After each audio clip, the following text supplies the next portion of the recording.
కార్తీక మాసం 2వ సోమవారం పురస్కరించుకొని ప్రకాశం జిల్లా దొనకొండ శ్రీ ఆనంద ఆశ్రమంలో వేంచేసియున్న శ్రీ అన్నపూర్ణ సహిత శ్రీ కాశీ విశ్వేశ్వర స్వామి దేవాలయంలో స్వామి అమ్మవార్లను ప్రత్యేకంగా అలంకరించి తెల్లవారుజామున నుంచి మహన్యాస పూర్వకంగా నమక చమకాలతో పంచామృత అభిషేకాలు నిర్వహించారు.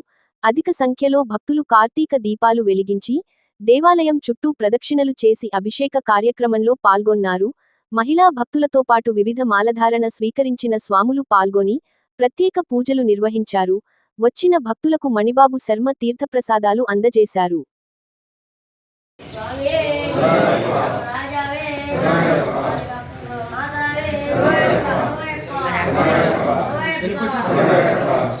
ఓం నమః శివాయ.